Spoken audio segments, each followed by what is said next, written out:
আসসালামু আলাইকুম।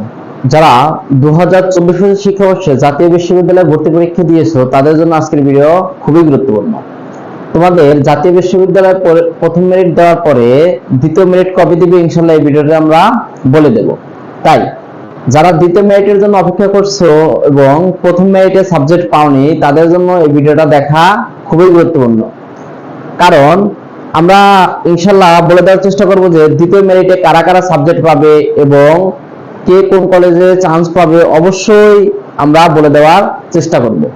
তাহলে চলো আমরা দেখে আসি যে দ্বিতীয় মেরিট কবে দিতে পারে এবং তোমার যারা চান্স পায় নাই তারা দ্বিতীয় মেরিটে চান্স পাবে দেখে নিই। দেখো, তোমার জাতীয় বিশ্ববিদ্যালয় দ্বিতীয় মেরিট দিতে পারে 28শে জুলাই থেকে 1 আগস্টের মধ্যে। তাহলে তোমার জাতীয় বিশ্ববিদ্যালয় দিতে পারে, এটা কিন্তু কোনো অফিসিয়াল ডেট না, এটা কি তোমার একটা সম্ভাব্য তারিখ যে 28শে জুলাই থেকে 1 আগস্টের মধ্যে তোমার জাতীয় বিশ্ববিদ্যালয় দ্বিতীয় মেরিট দিতে পারে। এবং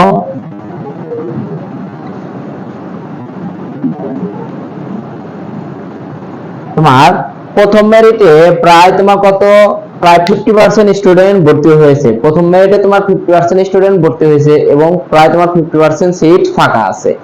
তাহলে দ্বিতীয় মেরিটে ভাবাই যাচ্ছে যে যারা পাস করেছে, শুধু যারা পাস করেছে তারা অবশ্যই দ্বিতীয় মেরিটে চান্স পাবে।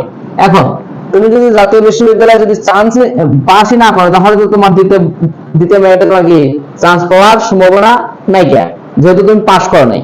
তাই যারা পাস করেছে অবশ্যই তারা দ্বিতীয় মেরিটে কি হবে, সাবজেক্ট পাবে। এখন কথা হচ্ছে যারা প্রথম মেরিটে ভালো কলেজ পায় নাই, ভর্তি হয় নাই, তাদের কি হবে?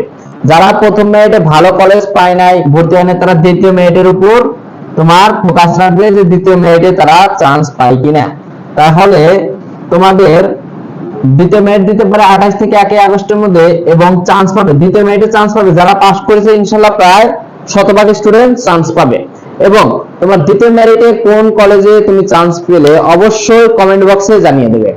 আর ইনফরমেশনমূলক ভিডিও পেতে অবশ্যই ইডু ম্যাজিশিয়ান পেজ এবং চ্যানেল সাবস্ক্রাইব করে সাথে থাকবে। আসসালামু আলাইকুম, ধন্যবাদ।